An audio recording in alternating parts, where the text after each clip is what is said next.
먼저 받습니다. 우리에게 주시는 하나님의 말씀은 구약 성경 에스겔서 17장 22절부터 24절까지의 말씀입니다. 제가 가지고 있는 구약 성경 1174페이지에 있습니다.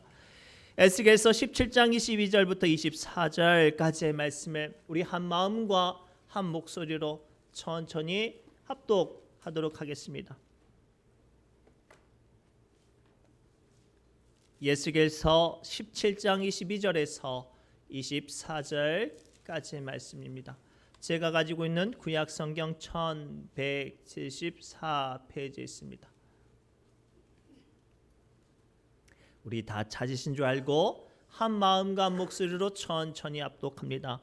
주 여호와께서 이같이 말씀하시되 내가 백향목 꼭대기에서 높은 가지를 꺾어다가 심으리니 내가 그 높은 세 가지 끝에서 연한 가지를 꺾어 높고 우뚝 솟은 산에 심되 이스라엘 높은 산에 심으리니 그 가지가 무성하고 열매를 맺어서 아름다운 백향목이 될 것이요 각종 새가 그 아래에 깃들리며 그 가지 그늘에 살리라.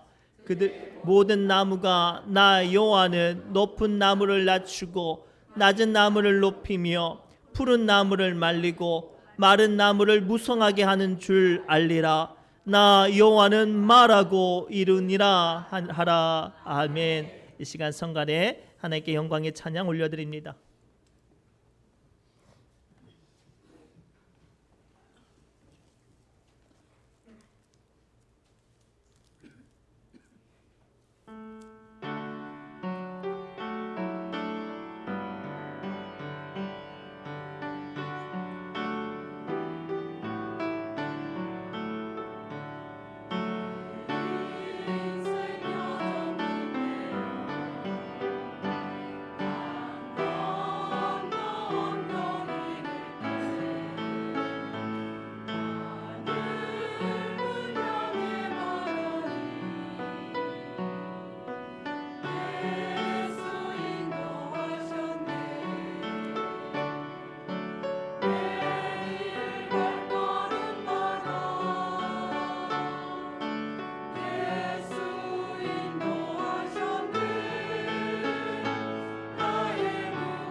아멘. 은혜의 찬양 너무나도 감사합니다.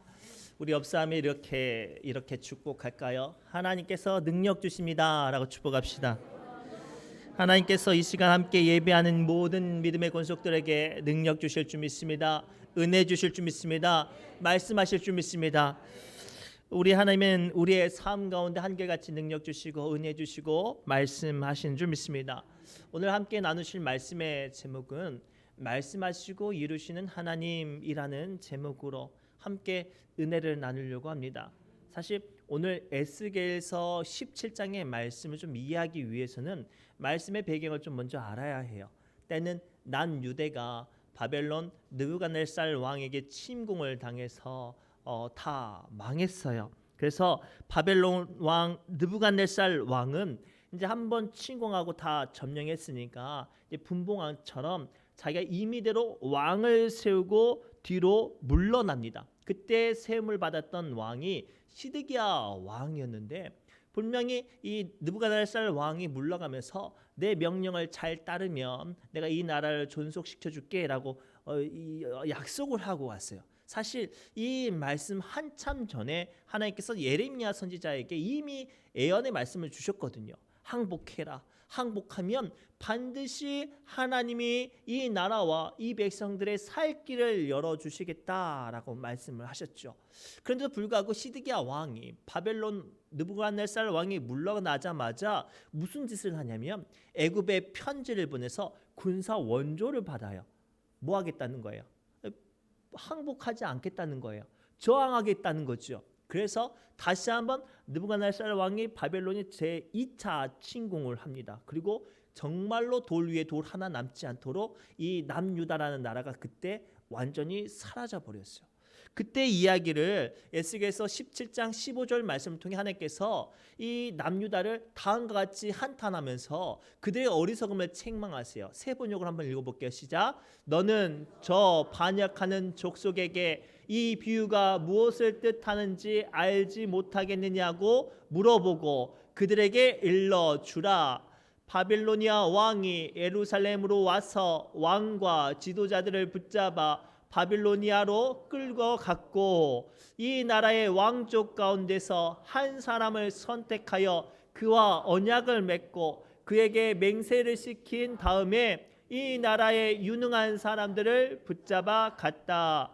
이것은 바빌로니아가 이 나라를 굴복시켜 독립하지 못하게 하고 그 언약을 지켜야만 뭐예요? 언약을 지켜야만 명맥을 유지하도록 하려 한 것이다. 이게 바벨로니아가 이 남유다와 세운 언약이고 이 언약 전에 이미 하나님께서 말씀하셨던 것이었거든요. 더 읽겠습니다. 15절이에요. 그런데도 그는 바벨로니아 왕에게 반역하여 이집트로 사람을 보내서 자기에게 많은 군마와 군인을 파견해달라고 요청하였다. 그가 성공할 수 있겠느냐? 그런 일을 한 사람이 죽음을 피할 수 있겠느냐? 언약을 어긴 사람이 죽음을 피할 수 있겠느냐? 이 말씀이 오늘 에스겔서를 관통하는 말씀 중에 하나예요. 남유다는 분명히 하나님께서 살 길에 대한 말씀을 주셨어요. 그리고 그 말씀을 지키고 붙잡고 그 말씀대로만 살면 살아나고 살 길이 열렸어요. 그런데 안타깝게도 남유다는 그 말씀을 믿었어요, 안 믿었어요? 안 믿었어요. 그 말씀을 붙잡았어요, 안 붙잡았어요? 안 붙잡았어요. 하나님의 말씀을 신뢰하지 못하고 자기의 생각, 자기의 감정, 자기의 계획대로 하다가 어떻게 됐어요? 분명히 살려주는 말씀이 임했는데도 불구하고 그 나라는 망했어요. 그들의 생명은 그곳에서 다 끝나버렸단 말이죠. 오늘 말씀 앞에선 여러분들에게 묻겠습니다. 여러분들은 하나님의 말씀을 사모하십니까? 그 말씀이 능력 있다고 믿으십니까? 그렇다면 그 말씀을 얼마나 신뢰하고 얼마나 그 말씀대로 살려고 고민하고 노력하십니까? 우리의 살 길은요, 우리의 축복은요, 우리의 능력은요, 나의 계획과 나의 통장 잔고와 내 힘에 있지 않습니까? 하나님의 말씀에 있는 줄 믿습니다. 그리고 하나님은 우리를 살려주시기 위해 오늘 또 말씀하시고 그 말씀을 이루시는 줄 믿습니다. 고로 오늘 말씀을 통해 하나님의 말씀은 우리에게 어떠한 것이 되어주며 그 말씀을 통해 주님은 우리에게 어떻게 역사하시는지 그 은혜를 함께 누리기를 바랍니다. 첫째가 이거예요. 하나님의 말씀은 우리를 위한 말씀이에요. 누구를 위한 말씀이라고요? 우리를 위한 말씀이라. 우리가 남들에게 뭔가를 이야기할 때, 무언가를 부탁할 때 상당수의 많은 사람들은 그 사람을 위해서 말하지 않고 나를 위해서 말을 해요. 그런데 하나님께서는 그렇지 않아요. 하나님께서 우리에게 말씀하실 때 그 말씀은 하나님의 만족과 하나님의 욕심을 위한 것이 아니라 하나님의 자녀된 우리를 위한 말씀이라고 선언하십니다. 우리 조금 더 길지만 22절부터 23절 말씀을 함께 읽겠습니다. 시작.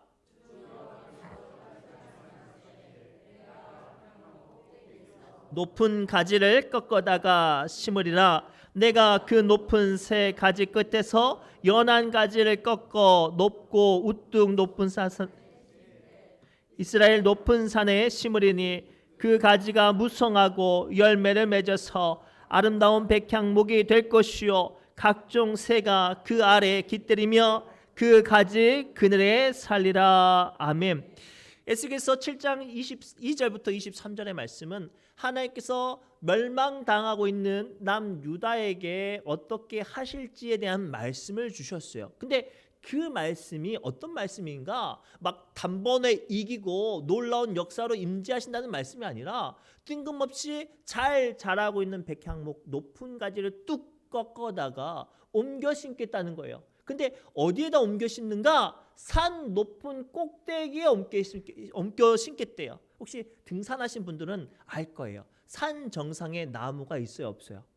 나무가 잘 자라지 않아요. 크게 두 가지 이유인데요. 하나는 물이 없어요. 산 정상에는 물이 없고요. 두 번째는 바람이 너무나도 세요. 바람이 너무나도 세니 이 풀이 나무가 제대로 자랄 수가 없는 거예요.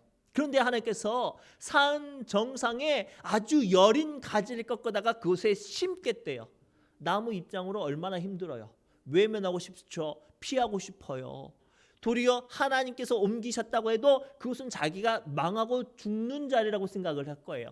상당수의 많은 조경사들이 정원 가꾸시는 분들이 가장 주의하는 것들 중에 하나가 뭐냐면 나무를 옮겨 심는 거래요.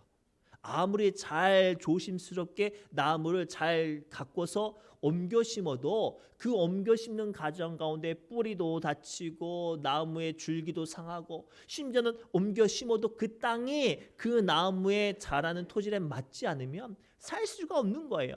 그래서 나무를 옮길 때 굉장히 심사숙고하고 고민하면서 옮겨 심는 것이 나무 옮겨 심기래요. 그런데 오늘 하나님께서는 아주 망설이지 않고 잘 자라는 백향목에 높은 가지, 연한 가지 뚝 꺾어다가 높은 산으로 옮겨 심겠대요. 정말로 나무 입장으로서는 외면하고 싶고 두렵고 죽음 같은 자리이겠지만 실상은 그 자리가 어떤 자리예요? 23절에 돼 있죠. 뭐라고 돼 있죠? 그곳에 함께 읽겠습니다. 가지가 무성하고 열매를 맺어서 아름다운 백향목이 될 것이고 각종 새가 그 아래 깃들이며 그 가지 그늘에 살리라. 어떻게 하겠다는 거예요? 풍성하게 하겠다는 거예요. 열매 맺게 하겠다는 거예요. 많은 사람들, 많은 생명을 살리게 하는 위대한 나무로 세워주시겠다는 거예요. 사랑하는 성도분, 오늘 하나님의 말씀이 이와 같은 줄 믿습니다. 주님의 말씀이 내게 들려졌어요. 당장 내 마음과 내 삶에 받아들일 때는 납득이 되어지지 않아요. 하기 싫어요. 외면하고 싶어요. 여기가 좋사오니 여기 있게 해주세요라고 떼쓰고 싶어요. 그런데 하나님의 말씀은 더 귀한 축복으로, 더 귀한 은혜로, 더 풍성한 열매 맺는 것들로 우리를 인도하시고 우리를 책임져 주시고 우리를 살려주시려고 말씀하신단 말이에요. 고로 오늘 우리가 이 시간 말씀 앞에 섰을 때 가장 먼저 기억해야 될 것은 하나님의 말씀은 누구를 위한 거라고요? 우리를 위한 것이라고 말씀하고 계세요. 그래서 예레미야서 29장 11절 말씀을 통해 하나님은 분명히 우리에게 말씀하세요. 함께 읽겠습니다. 여호와의 말씀이니라 너희를 향한 나의 생각을 내가 아나니 평안이요 재앙이 아니니라 너희에게 미래와 희망을 주는 것이니라. 아멘. 이게 하나님의 말씀의 비결이에요. 우리를 위한 말씀. 우리를 살리려고 하는 말씀, 우리를 다 잘되게 하려는 말씀이에요. 그런데 우리는 그 말씀을 어떻게 받아요? 찬소리로 받죠. 우리 가끔 가다가 우리 권사님들, 집사님들 자녀들에게 잔소리 해요, 안 해요? 하지요. 근데 그게 여러분들 부모의 만족을 위한 거예요. 사실 자녀가 잘되게 하기 위한 거예요. 자녀가 잘되게 하기 위한 거예요. 부모님이 하는 그 잔소리를 잔소리로 받아들이지 않고 나를 향한 위로의 말씀, 은혜의 말씀으로 받아들이는 놈들은 다 잘돼요. 그런데 엄마, 어머니 또 그 소리 한다고, 어이구 아버지 또 그 소리 한다고 외면하고 뛰쳐나가는 놈들은 그래요. 그러 이 말씀처럼 하나님의 말씀들이 여러분들의 마음에 거슬려질지라도 그것들이 평안이요, 위로요, 미래요, 희망이요, 축복으로 받으시길 주님의 이름으로 축복합니다. 그렇다면 하나님이 말씀하시고 일들이 되어지게 하시는 목적이 뭘까요? 하나님께서 왜 우리에게 말씀하시는 이유가 뭘까요? 이 세상에 살고 죽이는 권세, 이 세상에서 흥하고 망하는 권세는 사람에 있지 않고 하나님께 있음을 알게 하시기 위해서 말씀하셨다고 이 시간 선언하십니다. 우리 24절 말씀 함께 읽겠습니다. 시작. 들의 모든 나무가 나 여호와는 높은 나무를 낮추고 낮은 나무를 높이며 푸른 나무를 말리고 마른 나무를 무성하게 하는 줄 알리라. 나 여호와는 말하고 이르느니라. 아멘. 오늘 말씀 통해서 주님은 분명히 선언합니다. 들의 모든 나무들, 세상 모든 사람들은 알리라. 무엇을 알래요? 높은 나무도 낮추고 아주 낮은 나무도 높이며 푸른 나무, 생명력이 풍성한 나무, 잘 살고 있는 떵떵거리는 나무도 하룻밤에 말리고 이미 말라 비틀어져서 소망이 없는 나무도 살리는 권세가 그 나무에 있지 않고 하나님께 있음을 알게 하시기 위함이라고 오늘 우리에게 말씀하세요. 사랑하는 성도분, 세상에서 명령을 내리는 사람들은 어떤 사람들이에요? 힘 있고 권력 있고 뭔가가 대단한 사람들이 명령을 내리죠. 근데 가만히 보세요. 세상에 어떠한 사람도 명령을 내릴 때 아무리 권세를 가지고 있어도 내리는 명령에 한계가 있을까요, 없을까요? 있어요. 얼마 전에 윤석열 대통령도 자기가 가지고 있는 권세를 가지고 지 마음대로 명령하다가 지금 그렇잖아요. 기억하세요. 아무리 권세가 있어도요, 사람의 다스릴 수 있는 명령의 권세는 한계가 있어요. 그런데 우리 하나님의 말씀에 명령의 권세는 한계가 있어요, 없어요? 없어요. 높은 자도 망하게 하시고 말할 수 없는 초라하고 볼품없는 사람도 이스라엘 왕으로 세우실 것이며 심지어는 죽은 사람도 살리는 능력은 하나님의 말씀에 있어요. 그리고 이 말씀을 통해 우리에게 주시는 하나님의 음성이 무엇입니까? 그러니 부디 세상의 가치관과 욕망과 너의 계획을 의지하지 말고 하나님의 말씀을 붙잡으라. 하나님의 말씀을 소망하라. 하나님의 말씀을 의지하라고 오늘 우리에게 가르쳐주고 계세요. 기억하세요. 세상 모든 것에는 한계가 있지만 하나님은 한계가 없으세요. 그래서 이사야서 40장 28절부터 29절 말씀을 통해 우리에게 주님은 다음과 같이 말씀하세요. 함께 읽겠습니다. 너는 알지 못하였느냐, 듣지 못하였느냐, 영원하신 하나님 여호와 땅끝까지 창조하시는 이는 피곤하지 않으시며 곤비치 않으시며 명철이 한이 없으시며 피곤한 자에게는 능력을 주시며 무능한 자에게는 힘을 더하시나니. 아멘. 이게 하나님이에요. 특별히 우리가 2025년도 본인 스스로 생각할 때 약함이 있다면 또는 간절한 소망과 기대가 있다면 우리가 이 시간 뭐를 바라봐야 할 때일까요? 하나님, 로또 복권 당첨되게 해주세요. 아니면 어떤 한 자리 차지하게 해주세요. 아니에요. 하나님, 말씀해 주세요. 2025년도 내가 믿음의 사람으로서 약하고 피곤하지만 하나님 나에게 말씀해 주세요. 그 기도로 그 믿음으로 살아야 할 줄 믿습니다. 제가 이 말씀을 준비하면서 아주 어렸을 때 한 30년 전, 한 35년 전에 제가 주일학교 때 배웠던 찬양이 갑자기 생각나더라고요. 혹시 기억나시는 분도 계실 거예요. 예수님이 말씀하시니 아주 어렸을 때 불렀던 찬송인데 혹시 아시는 분들은 함께 불러볼까요? 시작. 예수님이 말씀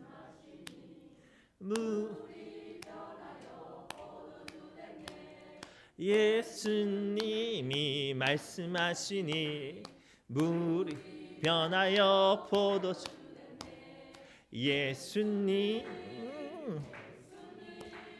나에게도 말씀하셔서 새롭게 변화시켜 주소서. 아멘. 이 어린 시절 때 이 불렀던 정말로 아무 생각 없이 불렀던 찬송이요. 이 말씀 앞에 서니까요.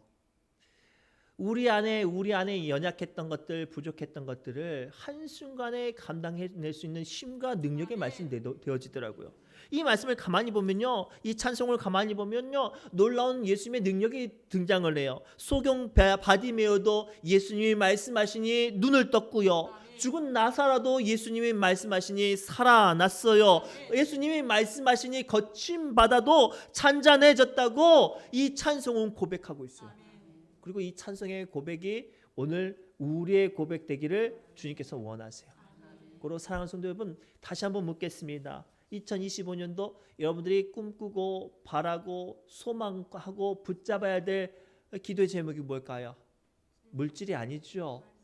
권력이 아니에요. 말씀이에요.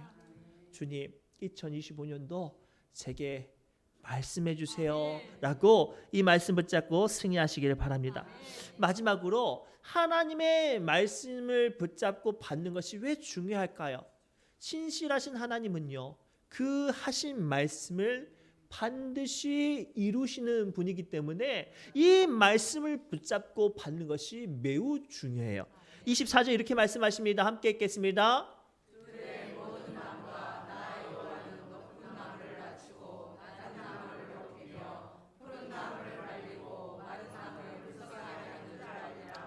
나 여호와는 말하고 이루느니라. 아멘. 이 말씀을 가만히 묵상할수록 얼마나 은혜가 되는지요.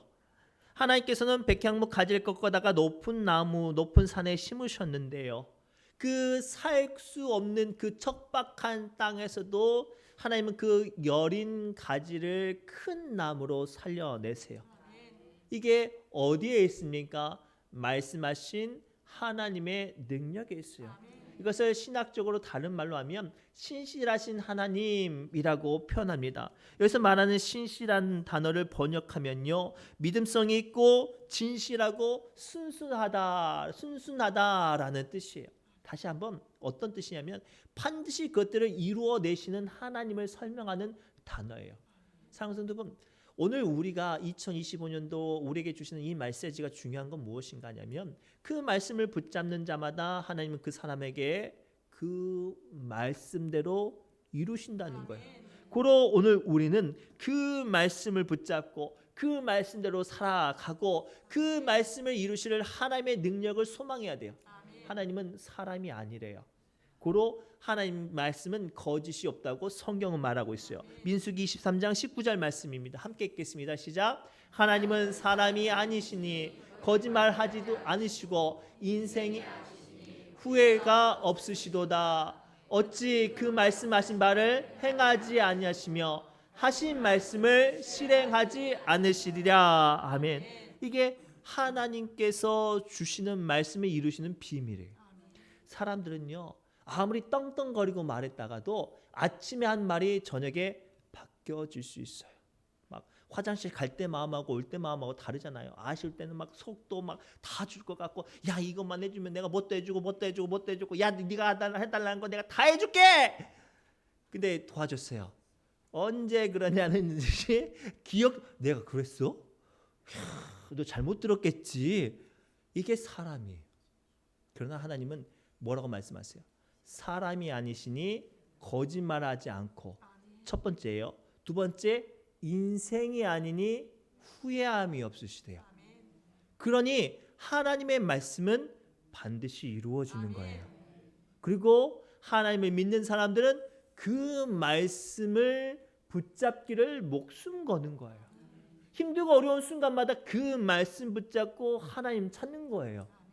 그러면 하나님께서 그 말씀을 기억하사 어떻게 해요? 그 사람을 살리시고 구원하시고 능력 주시고 역사하시죠. 아브라함에게 하나님께서 말씀하셔서 갈대아 우르에서 가나안 땅으로 인도해 내셨어요. 그런데 아브라함이 가나안 땅에 딱 도착했는데 인생이 대로처럼 뻥 뚫린 게 아니라 인생이 여전히 힘들었어요. 그때마다 아브라함은 어떻게 하죠? 제단을 쌓고 기도하는데요. 어떻게 기도하는지 성경에 찾아보면 이렇게 돼 있어요. 하나님 말씀하시지 않았습니까? 하나님 내게 말씀하시지 않았습니까? 그렇게 기도하는 거예요. 그러니 하나님께서 그 약속 들어주시지 않겠습니까? 나이가 100세가 됐어요. 주신다는 아들 없어요. 심지어는 자기 아내는 간산했어요. 여자로서 기능이 끝났어요. 소망이 사라지는 그 상황 가운데서도 아브라함은 어떻게 기도해요? 하나님 말씀하시지 않았습니까? 하나님 말씀하시지 않았습니까? 그리고 하나님께서 나이 100세가 넘은 아브라함에게 탄산하여서 기쁨이 없는 사라에게 그 말씀 때문에 그 약속을 이루어 주셨어요. 그리고 2025년도 제가 한 가정 한 가정 찾아가면서 하나님의 말씀을 전하고 있어요. 중요한 건 그 말씀을 사람의 소리를 받지 말고 하나님의 언약의 말씀을 받으셨으면 좋겠어요. 그리고 2025년도 올해 딱 살아가시다가 힘들고 어려우면 책갈피에 잘 끼워놨다가 꺼내서 기도하세요.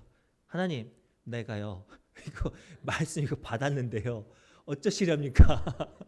물어보세요. 그러면 그 말씀하신 거 안 이루어 주시겠냐고요. 이게 우리의 능력이에요. 이게 우리의 권세인 줄 믿습니다. 그리고 2025년도 여전히 인생이 힘들고 마음이 외롭고 공허할 때도 하나님이 말씀하여 주셨사오니 그 말씀하시고 이루신 하나님을 붙잡고 승리하시기를 주님의 이름으로 축복합니다. 기도합니다. 하나님 오늘 주신 말씀을 붙잡고 우리 사랑하는 믿음의 권속들 위로하고 권면하고 축복합니다. 특별히 2025년도 주님을 바라보고 시작할 때 말씀 주셨사오니 이 말씀 붙잡고 승리하게 하여 주옵소서. 모든 말씀 예수님의 이름으로 간절히 축복하며 기도드립니다. 우리 새 노래 찬양해야 되는데 문득 아까 불렀던 찬송 예수님의